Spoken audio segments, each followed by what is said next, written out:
Unboxing Polyset SRF, yung bagong Polyset ni SRF na pang PCX 160 Giorno. Pero PCX 160 Giorno, ang compatible nito is PCX 160 Giorno, EDB 160, click 160. So titingnan natin yung poly. Ayan. So ito yung naka-dual angle na rin siya. Ayan, oh. So makikita nyo dual angle na rin siya. Tapos yung pinaka design nya, ayan, maganda rin na rin. Alam ko ano to parang sister company ng anong tawag niyan, yung RS8 yata itong SRF. So ito yung pinaka poly. Ayan, makikita nyo. Tapos ito yung pinaka rampahan nya. Ayan. I think dual angle pa rin to. Ayan. So ito yung design nya.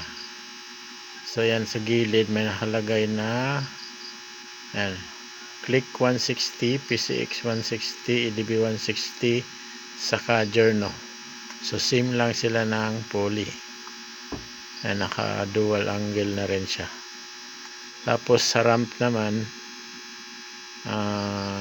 ayan, may nakalagay na H, saka ang tawag niyan, L. So low saka high ramp na rin siya. Ayan, oh, SRF. So ito yung pulley. Ano nga pala, wala tong kasamang bushing, tinatawag na pin. So ito lang siya, drive piece, saka pulley, backplate, at saka may kasama nga pala siyang washer na, ayan, think nasa mga 1mm. Ayan. Tapos mayroon nga pala tayo ditong, ito yung clutch lining din ni SRF. Ayan, yung design nila. Ayan. Tapos ito nga pala, pasok na rin to sa Inmax, Aerox, click, PCX, EDB, Giorno, lahat pang GY6 pasok din to. Ayan. So may customer tayo nito. Ayan. So dadaanan to bukas. Ang price nito is nasa mga ano lang to 1.8 plus. Ito lang yung isang pulley na to. Pag set naman, like may ganito, tsaka bill, nasa mga 3,000 plus, o nasa mga 3,800 yata pag binili mo.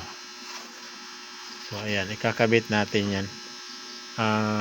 Pag may nagbili, meron din tayong stock. Ayan, doon sa taas. Ayan. Okay, so let's go.